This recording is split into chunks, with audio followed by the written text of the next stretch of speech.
வணக்கம். அன்பார்ந்த சுபிக்ஷா டிவி நேயர்களுக்கு உங்கள் ஜோதிடர் ஜேஎம்எஸ் சந்திரமௌலியின் பதிவு.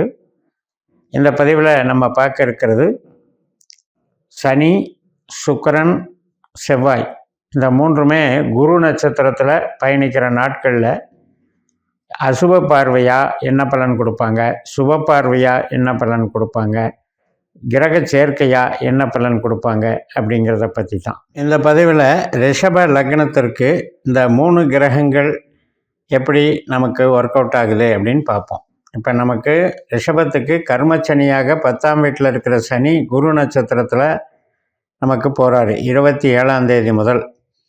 அப்போ இந்த குரு போல் நமக்கு சனி பலன் தர்றாரு. நமக்கு 10ஆம் இடத்துல சனி இருந்தாலும் குரு நமக்கு லக்னத்தில் இருக்கிறதுனால நமக்கு தொழில் சார்ந்த விஷயங்கள், சொந்த தொழில் பண்ணும்போது அதில் இருக்கக்கூடிய முயற்சிகள் அப்படிங்கிறதுல கொஞ்சம் தடையை கொடுக்குறார். பட் அதே நேரம் நம்மளுடைய ஆரோக்கியம், நம்மளுடைய உறவுகள், கணவன் மனைவி உறவு, சகோதர வழி உறவு, பூர்வீக சம்மந்தப்பட்ட விஷயங்கள், இதுக்கு எல்லாத்துக்கும் குழந்தை பிறப்பு, திருமணம், இது சார்ந்த விஷயங்களுக்கெல்லாம் இந்த சனி குரு நட்சத்திரத்தில் போகிறது பாசிட்டிவாக வேலை செய்யுது.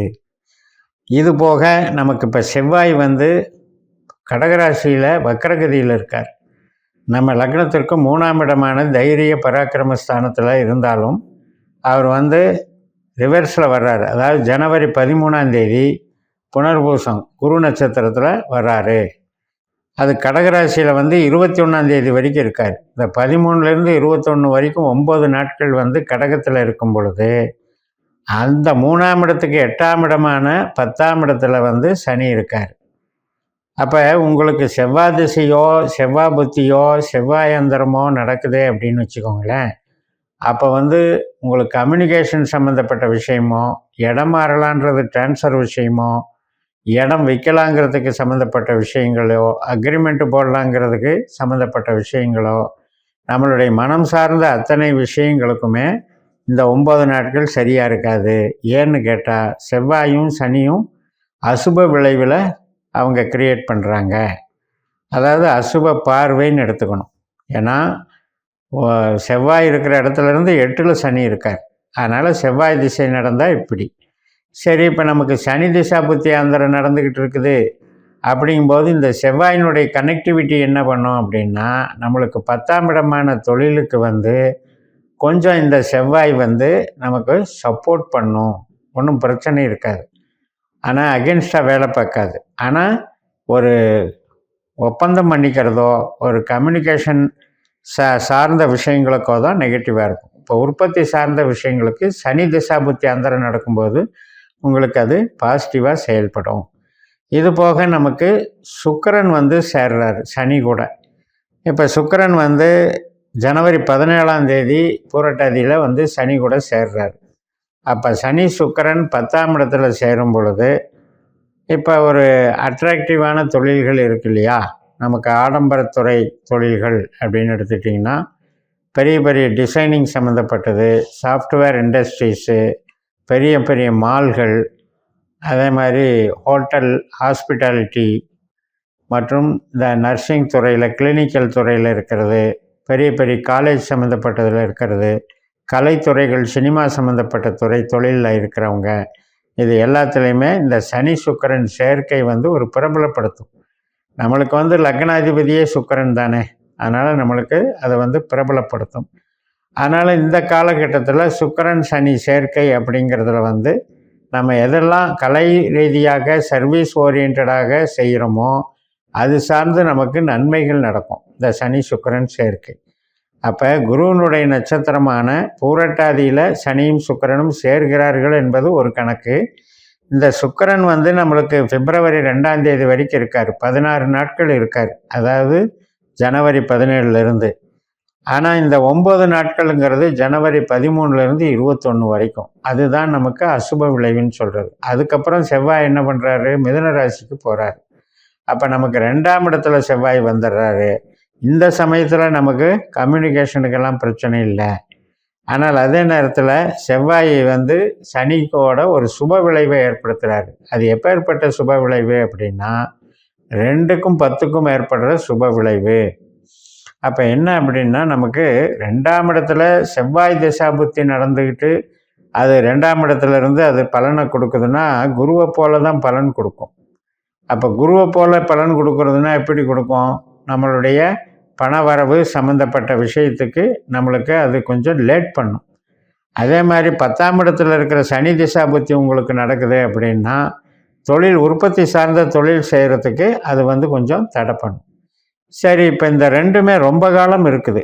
ஏன்னா வந்து வக்கரமாக நிவர்த்தி ஆகிறதே செவ்வாய் கிரகம் வந்து மிதுன ராசிக்கு வந்து இப்போ பிப்ரவரி 25 வக்கர நிவர்த்தியாகி மறுபடியும் புனர்பூசம் 1ஆம் பாதத்திலிருந்து தொடங்கி மறுபடியும் அது வர்றதுக்கு ரொம்ப நாள் நடந்துகிட்ருக்கு. அதனால் இந்த மார்ச் 29ஆம் தேதி சனி பயிற்சி ஆகுது இல்லையா, அது வரைக்குமே இந்த சுப விளைவு நம்ம செவ்வாய்க்கும் சனிக்கும் எடுத்துக்கலாம். 2ல் செவ்வாய் 10ல் சனி. அதனால் பேசி சம்பாதிக்கிறது, பேசி வருமானம் பண்ணுறது, இதுக்கெல்லாம் சாதகமாக இருக்குது. உற்பத்தி சார்ந்த துறைங்கிறதுக்கு தடையாக இருக்குது. அது ஏன் தடையாக இருக்குது அப்படின்னு கேட்டால், அந்த 2 கிரகத்துக்கும் காமனாக நட்சத்திர பாதசாரம் கொடுத்துருக்கிற கிரகம் வந்து குரு. அவர் வந்து லக்னத்தில் இருக்கார். அவர் வந்து 2ஆம் இடத்துக்கும் கொஞ்சம் தடுப்பாக வேலை செய்கிறாரு. 10ஆம் இடத்துக்கும் அவர் வந்து ஒரு தடுப்பாக வேலை செய்கிறார். அதாவது இதை வந்து எப்படி சொல்கிறோம்னா, ஒரு டெவலப் பண்ணுற மாதிரி ஆரம்பித்து அதை டெவலப் பண்ண விடாமல் தடுக்கிறதுங்கிற அர்த்தத்தில் வேலை செய்யும். அதனால் புதுசாக மிஷின் வாங்கிறது, புதுசாக வந்து தொழில் ஆரம்பிக்கிறது, இந்த மாதிரி விஷயங்களில் இப்போ ஈடுபட்டிங்கன்னா அது காலதாமதமாக போயிடும்ங்கிறதுக்காகத்தான் இந்த பதிவு. அதே நேரத்தில் நம்ம வந்து மூளை உழைப்பு சார்ந்து சர்வீஸ் ஓரியன்டாக ஒரு ரிப்பேர் பண்ணுறது, இப்போ கார் சர்வீஸ் பண்ணுறாங்க, அல்லது ஒரு சொகுசு வாகனங்கள் சம்மந்தப்பட்டது, திரைப்படத்துறையில் வந்து நம்ம ஒரு வேலை பார்க்குறோம், ஒரு சர்வீஸாக ஒர்க் பண்ணுறோம், கலைத்துறையில் சாஃப்ட்வேரில் வந்து ப்ராஜெக்ட் பண்ணுறோம், இதுக்கெல்லாம் அது வந்து பிரச்சனை பண்ணாது. ஏன்னா இங்கே வந்து மெயின் ரீசன் வந்து கதாநாயகன் யாருன்னா குரு தான். இந்த 3 கிரகத்துக்குமே சப்போர்ட்டாக அடித்தளத்தில் இயங்குறவர் குரு. அப்போ குரு வந்து நமக்கு லக்னத்தில் இருக்கிறதுனால உற்பத்தி சார்ந்த தொழிலுக்கு பாதகமாகவும் நமக்கு மூளை உழைப்பு சார்ந்த தொழிலுக்கு சாதகமாகவும் இருக்கிறாருங்கிறத புரிஞ்சுக்கணும்.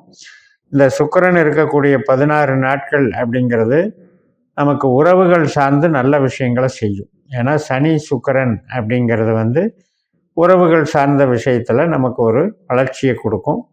சுக்கிரன் வந்து நமக்கு லக்னாதிபதி, அதனால் வந்து குருவை போல செயல்படுறாருன்னு எடுத்துக்கணும். இந்த இடத்துல வந்து 10ஆம் இடத்தின் வேலையை வந்து குருவினுடைய வழியாகத்தான் செய்வார். அப்போ குருவினுடைய தொடர்பின் வழின்னு பார்க்கும்போது லக்னத்தில் இருக்கிற குருவினுடைய பலனை தான் இவங்க எல்லாருமே செய்கிறாங்கங்கிறத நம்ம வந்து உறுதிப்படுத்திக்கணும். அந்த வகையில் தான் சேர்க்கை அப்படிங்கிறது ஒரே நட்சத்திரத்தில் சேர்ந்தால் தான் சேர்க்கை. அது மாதிரி சுக்கிரன் வந்து அந்த 17ஆம் தேதி, ஜனவரி 17ஆம் தேதியிலேருந்து பிப்ரவரி 2ஆம் தேதி வரைக்கும் அந்த 16 நாட்கள் ஒரே நட்சத்திரத்தில் பூரட்டாதி நட்சத்திரத்தில் சேர்றாங்க அப்படிங்கிறத தான் இந்த பதிவில் நம்ம தெரிஞ்சுக்கணும். அதே நேரத்தில் அந்த 9 நாட்கள், அதாவது 13ஆம் தேதியிலேருந்து 21ஆம் தேதி வரைக்கும் கொஞ்சம் அசுப விளைவு ஏற்படுத்துறதுனால கம்யூனிகேஷன் தடைகளை ஏற்படுத்தும். அதுக்கப்புறம் அது விலகிறது. 21ஆம் தேதியிலிருந்து, ஜனவரி 21லேருந்து அந்த ஒரு பேசுனால நம்ம சம்பாதிக்கிறது, மூளை உழைப்பினால் சம்பாதிக்கிறதுக்கெல்லாம் சாதகமாக இருக்குதுன்னு சொல்லி நிறைவு செய்கிறேன். இந்த சேனலை சப்ஸ்கிரைப் பண்ணி ஷேர் பண்ணுங்கள். உங்கள் தனிப்பட்ட ஜாதக பலாபலன்களை என்னுடைய வாட்ஸ்அப் நம்பரில் தொடர்பு கொண்டு பலன் பெறுங்கள். உங்களிடமிருந்து விடைபெறுகிறேன். உங்கள் ஜெயம்எஸ். நன்றி, வணக்கம்.